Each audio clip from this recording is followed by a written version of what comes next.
Irmãos, nós estamos durante as 40 horas de jejum e oração. Começamos sexta-feira às 20 horas. Tivemos culto aqui ontem às 20 horas. E vamos entregar as 40 horas de jejum e oração hoje ao meio-dia. E nós estamos com um tema, ali quase que não dá para ver, mas está: no reino de Deus não há desperdício. Foi sobre isso que nós falamos nessas 40 horas e eu vou encerrar esse tema hoje. Para falar sobre isso, eu queria lembrar você sobre um texto muito conhecido na Bíblia, ou uma história muito conhecida na Bíblia, que fala sobre o tabernáculo. Quem já ouviu falar desse nome, tabernáculo? Levanta a mão. Quem nunca ouviu falar desse nome na Bíblia, tabernáculo, levanta a mão. Quase todos ouviram, apenas um ou outro. O tabernáculo, ele foi estabelecido quando o povo saiu do Egito. Lembra que Moisés estava no Egito, saiu do Egito, está indo em direção a Canaã. Eles eram um povo de Deus, precisavam de um lugar para adorar a Deus. Naquela ocasião, o lugar foi estabelecido, o nome do lugar era tabernáculo. O que tinha de importante nesse tabernáculo? Dentro desse tabernáculo tinha uma arca, chamada Arca da Aliança. Quem já ouviu falar sobre Arca da Aliança? Levanta a mão. Também a maioria. O que é a Arca da Aliança? Eu mandei uma foto para a Bruna, tá aí a foto? Põe para mim a Arca da Aliança aí. Vai colocar a imagem aqui da Arca da Aliança. A Arca da Aliança era uma caixa feita de madeira, tá aqui? Não, a outra, essa não, a outra. Essa aí já estragou minha surpresa. Essa arca aí. Apaga essa luz aqui só para os irmãos verem, depois acende de novo. Então, o que é a arca? A arca era uma caixa feita de madeira, a madeira chamada madeira de acácia, coberta de ouro. Ela tinha 1,10 m por 60 centímetros de altura e 70 centímetros de largura. Essa caixa aqui, ela, apesar de ser uma caixa, era dois móveis. A caixa e a tampa da caixa. Então a tampa da caixa tinha um nome, era propiciatório. Essa arca tinha um símbolo. Qual era o símbolo? O símbolo dela era a presença de Deus. Dentro dessa caixa tinha as tábuas das leis, que eram os 10 mandamentos. Tinha a vara de Arão, que era o cajado que ele usava, né? E ele era um símbolo da fé. Então estava ali dentro. E também tinha uma amostra do maná. Maná era a forma como os hebreus se alimentaram durante o tempo que ficaram no deserto. Então, essa arca, ela foi feita, direcionada por Deus. As medidas que eu acabei de falar, a madeira, as hastes na lateral, você está vendo que tem 2 hastes nessa lateral e 2 do lado de lá, para passar essa madeira de acácia, né, ou como se fosse um pau de vassoura, para carregar. A forma de carregar também foi o Senhor quem direcionou. Por quê? Porque essa arca era a maneira como Deus encontrou na época para comunicar com os hebreus. Então, quem que podia carregar essa arca? Não era qualquer pessoa. Para carregar essa arca tinha que ser um levita. E quem era o levita? Então tinha tinha Moisés. Moisés tinha um irmão. Como era o nome do irmão de Moisés? Arão. Arão teve um filho, o nome dele era Levi. Levi teve 3 filhos, Gerson, Merari e Coate, que deram início a 3 povos, os gersonitas, os meraritas e os coatitas. Portanto, para carregar essa arca, tinha que ser nascido da família de Arão, mas não qualquer um. Tinha que ser do filho chamado Levi, mas também não todos, apenas o Gerson, Merari e Coate. Desses aí nasciam os levitas. Então tinha 2 milhões de pessoas, mas não eram 2 milhões de pessoas que podiam tocar nessa arca. Só quem podia tocar nessa arca eram os levitas, que era descendente de Arão, Levi e dos seus 3 filhos. Isso tudo que eu estou falando está registrado lá em Levíticos, também está registrado em Deuteronômios, também está registrado em Números. Essa era a arca do Senhor. Essa arca, ela além de manifestar a presença do Senhor, ela também era uma arma de guerra. Poucas pessoas sabem disso. Quando o exército dos hebreus tinha que enfrentar um exército inimigo, e eles não sabiam exatamente como vencer, alguém dizia assim: vai com a arca na sua frente. E a arca era levada dessa forma. Agora põe a outra imagem, por favor. A arca era levada dessa forma.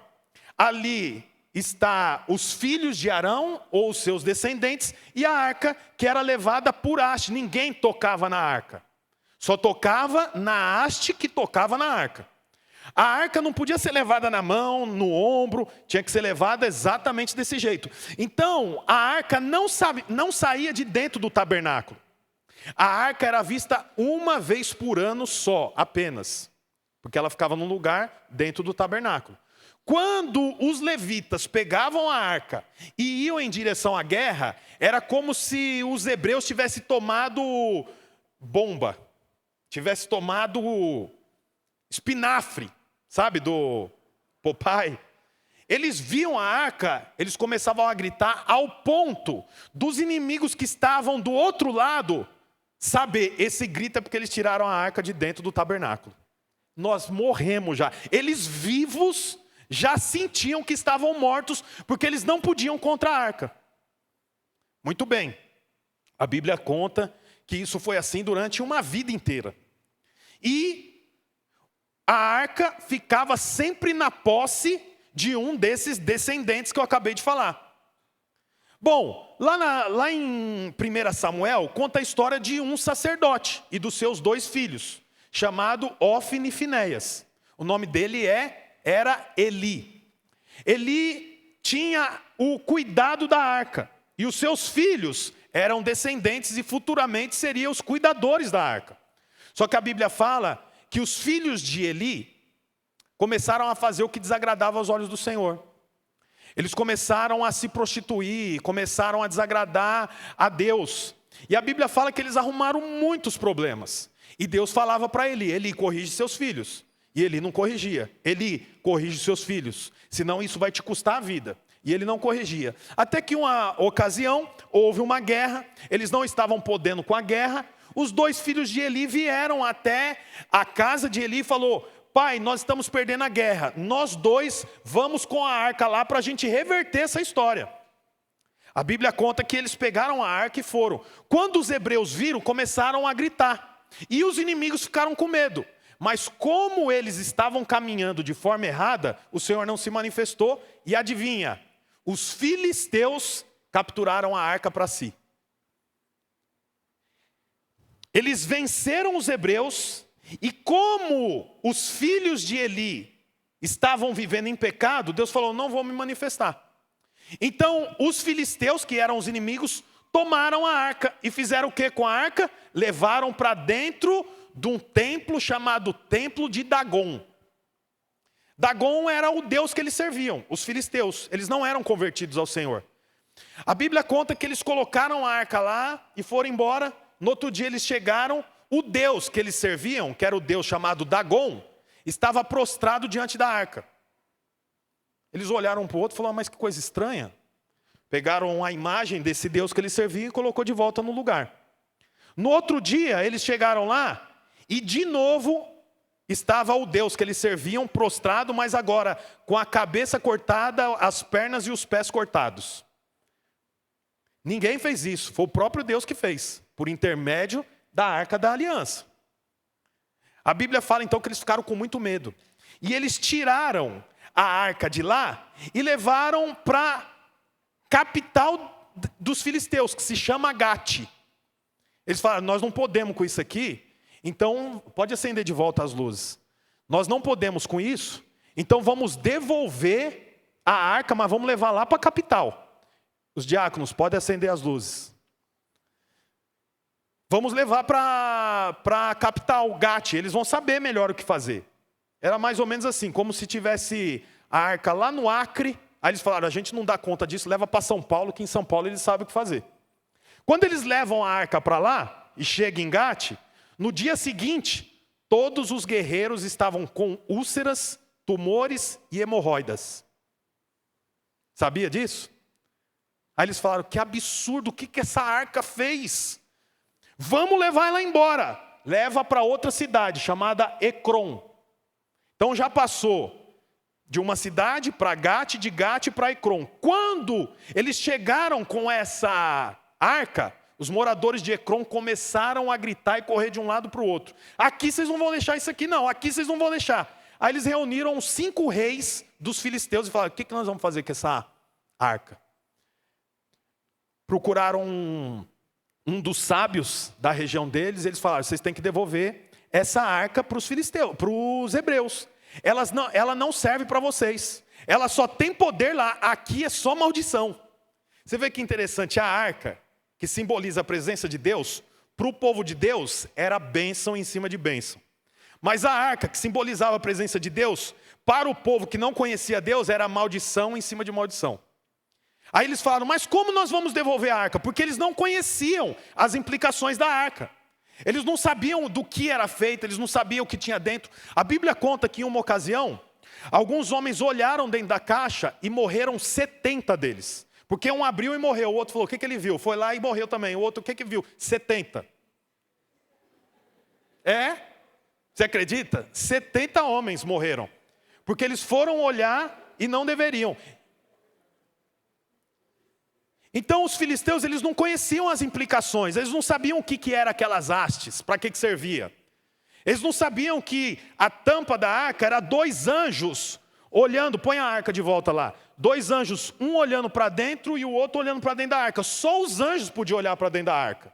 Olha lá, 2 anjos, um olhando para o outro. E a ponta das asas deles se tocavam. Então quer dizer, é guardado por Deus o conteúdo. Deixa eu te falar uma coisa antes de mais nada. Alguém pode falar, nossa, mas vocês acreditam nisso? Quero dizer uma coisa para você. Tem coisa que existe você acreditando ou não. A lei da gravidade. Eu não acredito na lei da gravidade. Tá bom, você pode não acreditar, mas se você pular aqui, você vai cair lá no chão. É ou não é? É a mesma coisa. Ah, eu não acredito, não tem problema. Mas você não acreditar não deixa de ser verdade. Não é uma bênção isso? Então, o texto fala que eles falam, vamos devolver. Aí, mas como que nós devolvemos? Aí o texto fala, eu queria que você abrisse sua Bíblia lá em 1 Samuel. Deixa eu achar aqui também. 1 Samuel, capítulo 4. Opa. 1 Samuel. Capítulo 6, perdão. Eu vou ler só um pedaço que eu já contei a história toda. Eu vou ler, a partir do versículo 7, que fala como que eles decidiram devolver a arca. Então eles falam assim, versículo 7, 1 Samuel 6, 7. Agora então, preparem uma carroça nova. Fala junto comigo, carroça nova. Com 2 vacas que deram cria e sobre as quais nunca foi colocado jugo. Então, primeira coisa, como que eles decidem devolver? Carroça nova. Poxa, já é um avanço. Os filisteus falaram, não vamos colocar numa carroça velha, põe numa nova. Tá, mas quem vai puxar? Quem vai puxar está aqui, 2 vacas, mas também não põe qualquer vaca. Põe vaca que nunca carregou jugo. Jugo é aquele que vai aqui, né, pai? Canga, que vai aqui no pescoço da vaca. Então, quer dizer, elas nem tinham o costume de carregar carroça. Já é um milagre.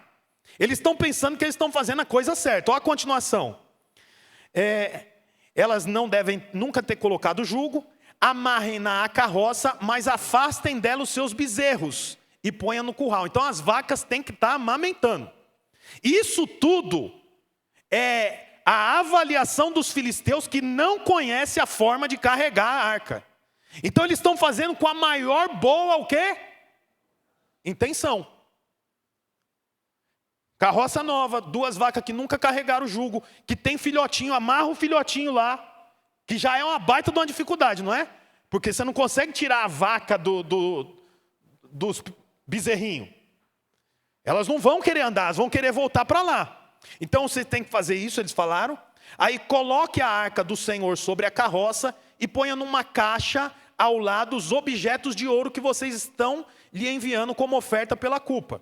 Então, veja bem, tudo isso que eu falei era para carregar a arca. Mas eles também queriam fazer uma oferta pela culpa. que significa isso? Um pedido de desculpa por ter roubado a arca e eles terem sofrido as consequências. Qual que era a forma deles pedir desculpa? Faz 5 ratos de ouro. 5 ratos. Simbolizando os 5 reis. E faz 5 imagens de úlceras. Eu não sei o que é a imagem de úlcera, mas como não tinha médico naquela época, eles tinham uma ideia do que era uma úlcera.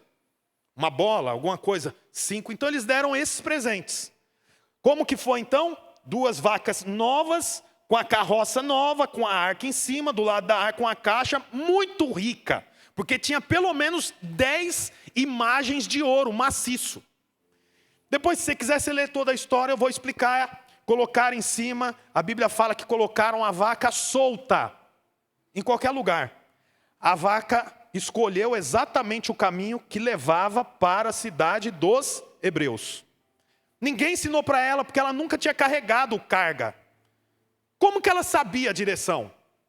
A Bíblia fala que elas fizeram o caminho inteiro mugindo, sem parar. O próprio Deus foi indicando para elas o caminho.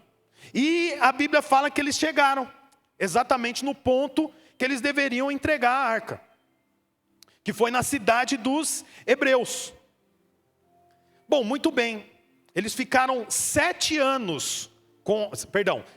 meses com a arca no poder dos filisteus. 7 meses. Depois disso, eles levaram a arca para a casa de um homem chamado Abinadab. Abinadab era levita, portanto ele podia ficar com a arca. E a arca ficou junto com Abinadab 20 anos. E 20 anos foi bênção a arca na casa dele. Bom, até aqui eu falei a história de 1 Samuel capítulo 7. Agora vai para 2 Samuel no capítulo 6. Você está pensando aonde que isso vai dar? Você tem que ter calma. Primeiro nós lemos, depois nós explicamos e por último nós aplicamos. Então eu li, expliquei, agora nós vamos aplicar. Amém? É assim que faz uma pregação. Você entende o texto, explica o texto e aplica o texto. Nós somos uma igreja bíblica, amém, irmãos? Aí o texto fala aqui, em 2 Samuel 6. Lá onde nós lemos, em 1 Samuel 6, o rei era Saul. Agora, onde nós vamos ler, o rei mudou. O rei é Davi, o homem segundo o coração de Deus. Quando Davi agora assume Israel como rei, a primeira coisa que ele diz é: precisa trazer a arca da onde ela estiver aqui para Jerusalém, porque é aqui que a arca tem que ficar. Por quê? Porque ele, diferente de Saul, valorizava a glória de Deus. Saul não sabia nem onde estava a arca, mas Davi sabia onde estava a arca. Ele falou: traz a arca. Aí que está o detalhe. Ele reconquistou Israel, aliás, Jerusalém, que estava dominada, e decide trazer a arca. Vamos ler como que Davi trouxe a arca. 2 Samuel 6. Segunda, nós lemos a primeira e a segunda. Fala assim, ó. De novo, Davi reuniu os melhores guerreiros de Israel. 30.000 ao todo. Ele e todos os que o acompanhavam partiram para Baalá, em Judá, para buscar a arca de Deus. A arca sobre a qual é invocado o nome do Senhor dos Exércitos, que tem o seu trono entre os querubins, acima dela. Puseram a arca de Deus num carroção novo. Olha a continuação. E a levaram da casa de Abinadab, que ficou por 20 anos sem nenhum incidente. Na colina, Uzá e Aiô, filhos de Abinadab, conduziram o carroção com a arca de Deus. Aiô andava na frente dela, e Davi e todos os israelitas iam cantando e dançando perante o Senhor, ao som de todo tipo de instrumento de pinho, harpas, liras, tamborins. Quando chegou à eira de Nacon, Uzá esticou o braço e segurou a arca de Deus, porque os bois haviam tropeçados. A ira do Senhor acendeu-se contra Uzá, por seu ato de irreverência, por isso Deus o feriu, e ele morreu ali mesmo, ao lado da arca de Deus. Você vê que interessante. Havia uma forma de carregar a arca. Os filisteus, que era o povo inimigo de Deus, sabiam a forma de carregar a arca? Sim ou não? Não. Qual era a forma certa de carregar a arca? Os levitas, 4, 2 de cada lado, colocar sobre os seus ombros e andar com uma roupa especial. Esqueci de falar isso. Tinha uma roupa específica. Aqueles homens tinham uma unção específica. Eles foram ungidos para aquilo. Os filisteus falaram, põe numa carroça. As vacas foram mugindo e chegou lá no meio dos filisteus. A Bíblia conta a história muito legal, dizendo que eles já estavam há 7 meses sem a arca, desamparados. Um dia eles estão lá, colhendo a plantação, daqui a pouco eles ouvem as vacas mugindo, levanta, e elas estão vindo correndo com a arca, e as mulheres que estavam ali colhendo, começaram a adorar o Senhor, sabendo, o Senhor está voltando.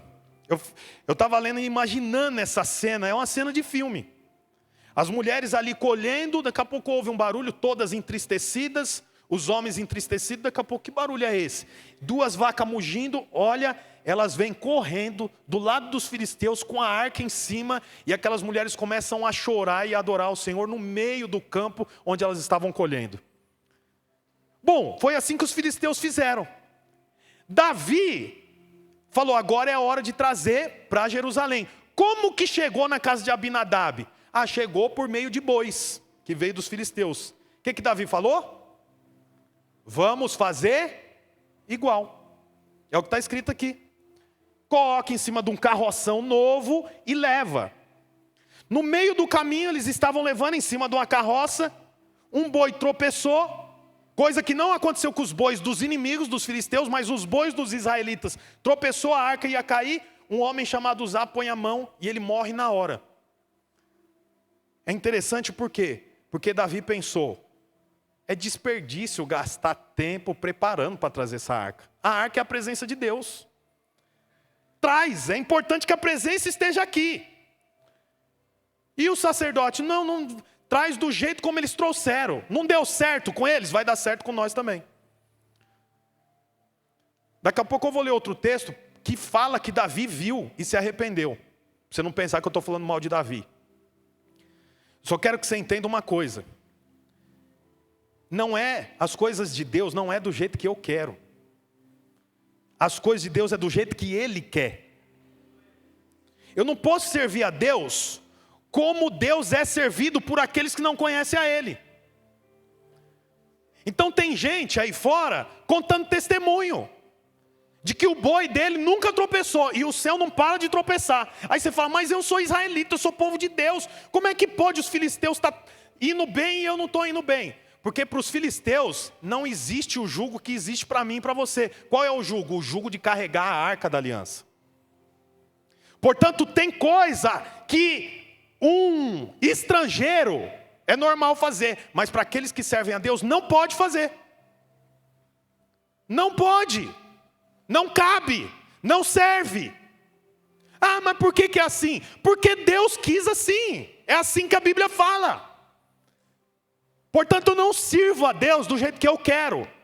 Eu não sirvo a Deus com as prerrogativas das minhas necessidades. Eu sirvo a Deus com as prerrogativas dEle. O cristianismo é a única religião que não faz o que o homem quer, faz o que o Senhor quer que seja feito. Então Davi pensou, se deu certo para os filisteus, vai dar certo para nós, não precisa fazer todo aquele trabalho. E Davi usa o mesmo modus operandi dos estrangeiros que não é o povo de Deus. Quero te falar uma coisa, se você é povo de Deus, você tem que andar pelos modus operandi de Deus e não do mundo. Mas está dando certo lá, mas você não sabe o que eles passaram, está tudo com hemorroida, tudo com úlcera. Eles se reduziram a ratos, os 5 reis eram 5 ratos. Era da vontade de Deus que aqueles bois trouxessem até a casa de Abinadab. Mas daqui para frente tem uma outra rotina. Qual que é a outra rotina? Quem põe a mão na arca é levita. A arca não pode ser levada aqui embaixo. Ela tem que ser levada aqui em cima. Põe a imagem dos homens carregando a arca. Você vê que daria para levar aqui embaixo. São 4 hastes.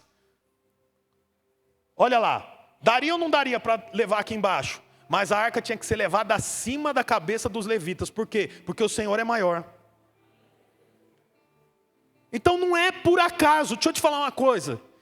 Nós não fizemos as 40 horas de jejum e oração por acaso.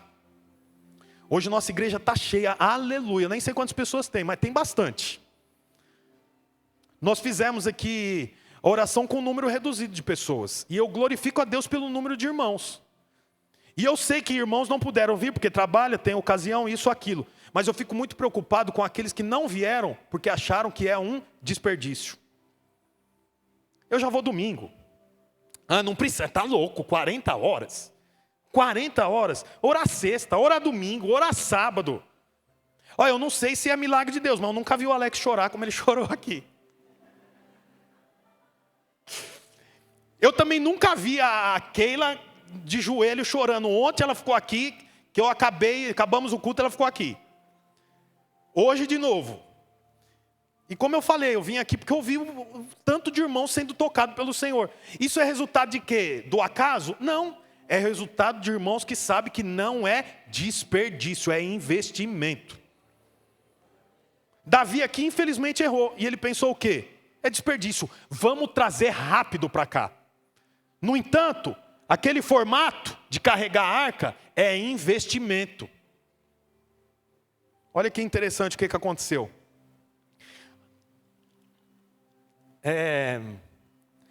Vamos lá para... Eita, agora eu me perdi aqui. 1 Crônicas, capítulo 15.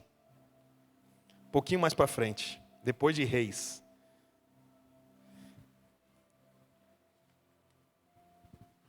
Primeira Crônicas 15. Aqui é o jeito certo de levar a arca, tá? Lá era o jeito errado, aqui é o jeito certo.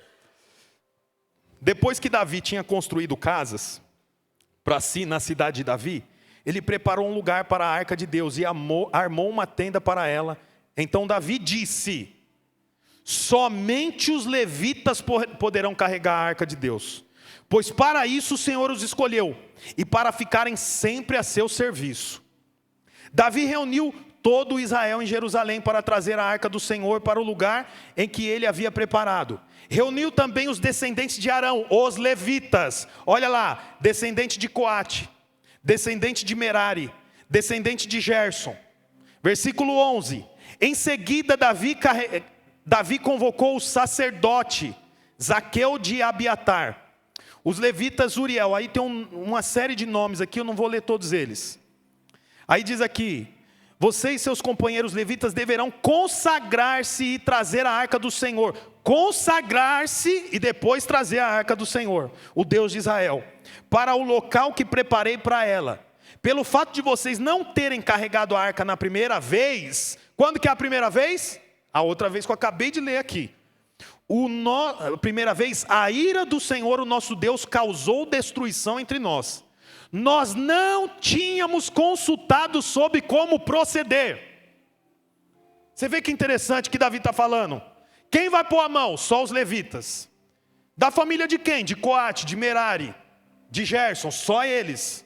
Vocês agora se preparam e se consagrem, porque da outra vez nós fomos fazer sem consultar a Deus e houve destruição. É isso que acontece toda vez que um homem ou uma mulher de Deus vai fazer alguma coisa sem consultar a Deus. Mas no mundo o pessoal faz as coisas sem consultar a Deus e dá certo. Pois é, eles são filisteus. O Senhor não espera nada deles, nada. Para o Senhor nem vivo eles estão, porque para Deus só está vivo quem entregou a vida para Ele. Porque a vida de Deus não é na carne, é no Espírito. Portanto, aqueles que não estão vivos no Espírito, para Deus não está vivo. Mas dá certo para quem nem conhece a Deus. Pessoa bate tambor, é espírita, mesa branca, candomblé e dá certo. Pois é, dá certo, o boi deles nem tropeça. Mas o seu, se não for feito do jeito que o Senhor quer, vai tropeçar e vai ter morte. Não estou falando isso para você ter medo. Estou falando isso para você saber que para os que são crentes, cristãos, que entregaram a vida para Deus, que agora não vivem mais segundo os seus conselhos e nem os conselhos do mundo, o Senhor espera de nós uma resposta. Aí o texto continua aqui. Ele falou assim: então os sacerdotes e os levitas se consagraram para transportar a arca do Senhor, o Deus de Israel. E os levitas carregaram a arca de Deus, apoiando as varas da arca sobre os ombros, conforme Moisés tinha ordenado, de acordo com a palavra do Senhor. Davi também ordenou aos líderes dos levitas que encarregassem os músicos que havia entre eles de cantar músicas alegres, acompanhados por instrumentos musicais, liras, harpas, símbolos sonoros. Então, você percebe aqui que Davi percebeu que ele estava fazendo de acordo com o padrão do mundo. Ele estava com o coração bom, porque ele queria servir a Deus. Mas como que ele queria servir a Deus? Segundo o conhecimento pessoal, próprio. Segundo o padrão do mundo, segundo o padrão dos estrangeiros, dos filisteus. Você sabe, muitas vezes nós queremos servir a Deus, mas segundo o jeito como nós queremos. Eu lembro uma vez, eu e a pastora Bruna estava aconselhando um casal, conversando com o casal, e eles iam começar a se relacionar para casar. Ou a ideia seria casar. E nessa conversa, nós falamos para eles, eram novos, a moça já era há mais tempo convertida, o rapaz era novo convertido. Aí nós falamos para eles, olha, nós estabelecemos aqui na nossa igreja a corte é um relacionamento sem aproximação. Não tem beijo, não tem relação sexual, é assim. O rapaz falou, poxa, para a gente é difícil, hein? Porque a gente já teve muita experiência, né, lá fora e tal. Eu falei, eu sei. É por isso que para vocês é mais difícil, porque agora vocês vão remar contra a correnteza. Só sabe a força da correnteza quem rema contra. Quem vai junto com a correnteza não sabe a força que a correnteza tem. Não é isso? Falei, é isso mesmo. Ele falou, então eu queria saber assim, se não tem um jeito para a gente... Falei, mas jeito para quê? Ele falou, tipo assim, como se a gente fosse repor essa falha. Eu falei, nossa, que interessante isso, né? Como que seria isso? Ele falou, por exemplo... Falou sério, é que depois a gente riu, ele riu também. Mas ele falou assim, por exemplo, se a gente, de vez em quando, né? A gente fizer alguma coisa que não devia. Aí eu venho no outro domingo, arrumo as cadeiras, lavo os banheiros. Foi ou não foi, Bruna? Sério? Eu falei, sério? Ele falou, tipo assim, até na hora de dar o dízimo, dá um pouco a mais. Daí eu falei, eu já tinha visto muita coisa, mas isso eu nunca vi. E ele falou sério, ele era novo convertido, né? Mas tinha uns 37 anos. Eu falei, meu Deus, como que o cara tem uma mente tão... Até a moça olhou para ele e falou, eu nunca tinha pensado nisso. Por quê? Porque agora ele é dos hebreus, e ele tem uma arca para carregar, ele sabe. Mas como que ele quer carregar a arca? Igual os filisteus. Põe num boi, carroça é nova. Esses boi aqui essas vacas nunca carregaram nada na costa, meu. Pensa que é fácil? Cheio de ouro aí. Vai, leva. Mas não, com Deus não é assim. Com Deus não é do jeito que eu quero. É por isso que nem todo mundo dá conta de ser cristão. Por quê? Para ser cristão eu não faço a minha vontade, eu faço a vontade do Senhor. Você lembra aquela música? Não vão me deixar sozinho, que ontem eu falei aqui, sexta, eu falei, vocês conhecem a música? Conhecem? Então canta comigo. Fiquei cantando sozinho aqui, passando maior vergonha. Vê se vocês conhecem essa música aqui, ó. Já estou crucificado, agora vivo não mais. Já estou crucificado com Cristo, agora vivo. Cristo vive em mim. É isso. Cristo vive em mim. Aí olha que interessante. Davi percebeu e falou, nossa, tudo que Moisés falou não é um desperdício. Eu preciso refazer. Ele pega a arca, deixa na casa de um homem chamado Obed-edom. 3 meses ficou a arca lá. Em 3 meses, sabe o que Davi fez? Se preparou para buscar a arca. Por quê? Porque ele sabia que não era desperdício. Quero dizer para você, servir a Deus não é um desperdício. Ir para a célula e falar sobre a palavra e um orar pelo outro não é desperdício. Vir para o culto, ouvir a palavra não é desperdício, é investimento. Aí ele volta. Por quê? Porque falaram, a casa de Obed-edom está prosperando. Ele falou, agora nós estamos prontos para pegar essa arca. Aí ele vai para lá, e olha que interessante aqui. 2 Samuel 6:12. E disseram ao rei Davi: o Senhor tem abençoado a família de Obed-edom e tudo que ele possui por causa da arca de Deus. Então Davi com grande festa foi à casa de Obed-edom e ordenou que levasse a arca de Deus para a cidade de Davi.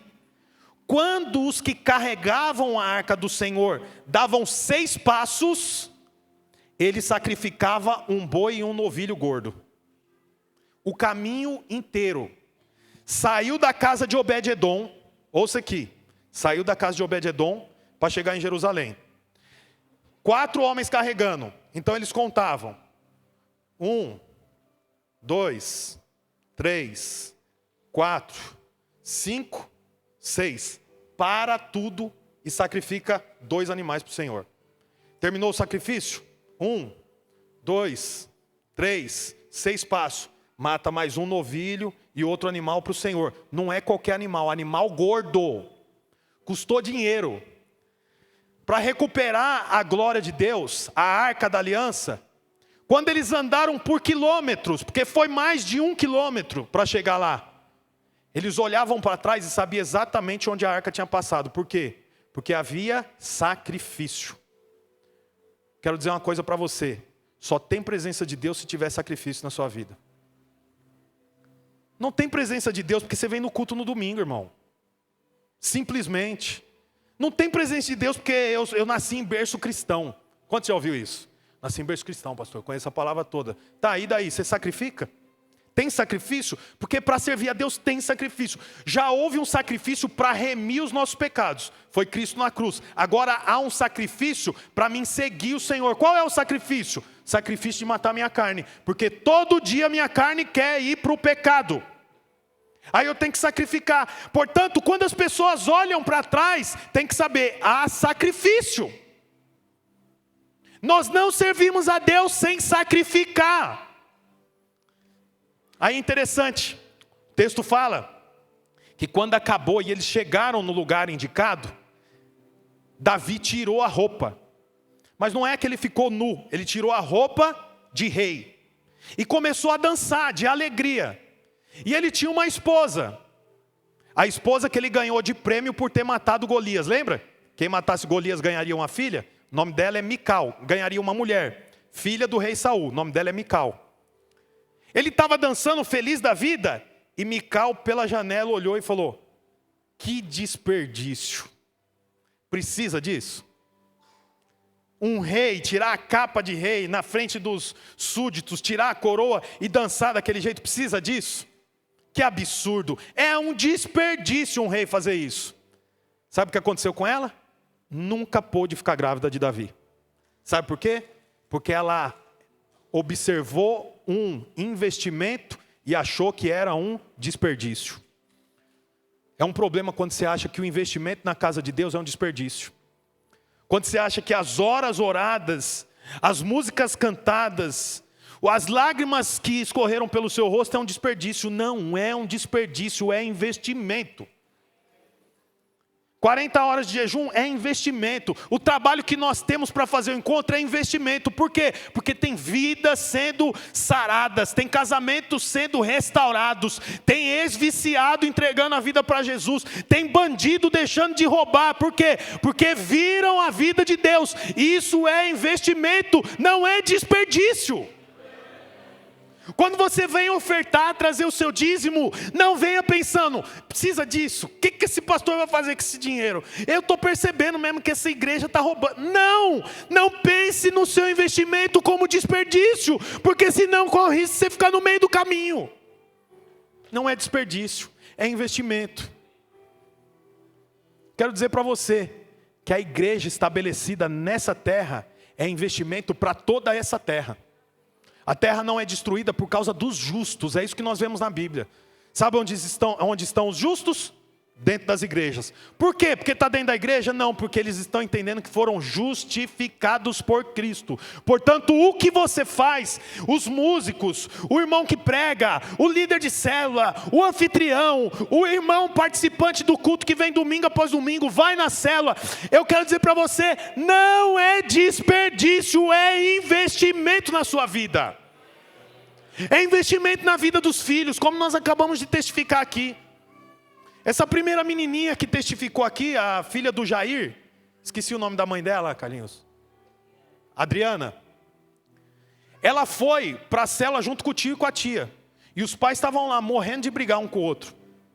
O Jair bebendo todas. Estavam prestes a se separar.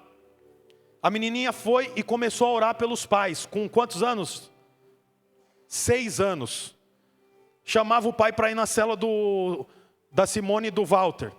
Foram uma vez, foram duas, foram para o encontro. Agora a família está testificando. Alguns dias atrás, ela deu testemunho aqui junto com o marido. Alguém podia falar, puxa, mas o Carlinhos e a Aline pegar a sobrinha de 6 anos, levar na célula, levar no culto, levar para dormir em casa para ir no culto de manhã do outro dia, é um desperdício, é uma perca de tempo. Investimento, uma família inteira foi restaurada. Portanto, irmão, eu preciso que você entenda que tudo o que você faz para o Senhor não é desperdício. Não é desperdício.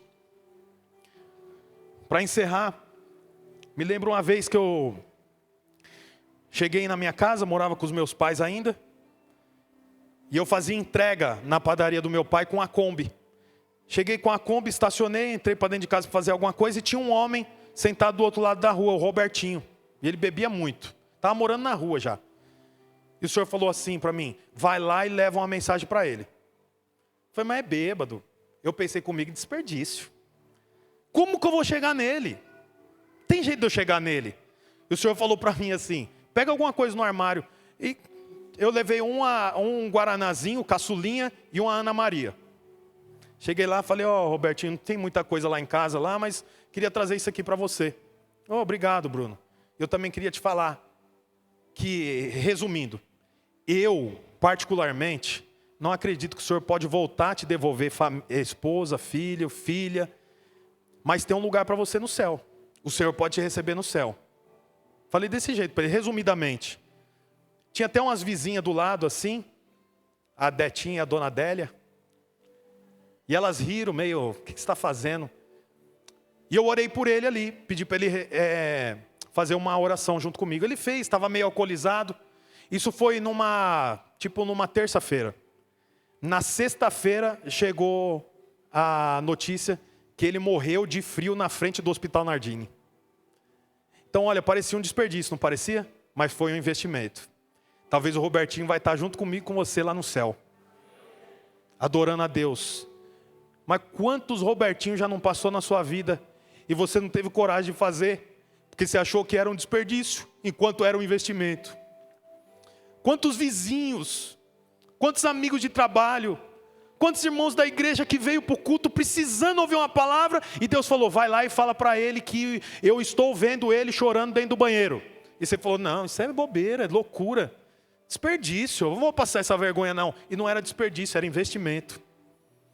Quantas vezes o Senhor já não falou no seu coração, vai lá, procura o líder e fala, eu não quero, mas eu sei que é a minha função, eu quero ser um próximo líder em treinamento, eu quero abrir minha casa, eu quero ir para a célula. Mas aí você pensa, nossa, aquela loucura, toda quarta, é um baita de um desperdício, e no final era um investimento para o seu casamento. Então que em nome de Jesus, irmãos, nós possamos encerrar essas 40 horas de jejum, entregar ao Senhor, sabendo que tudo que eu faço para o Senhor é investimento. Uma frase que eu falo aqui, que é quase um mantra. Deus não deve nada para ninguém.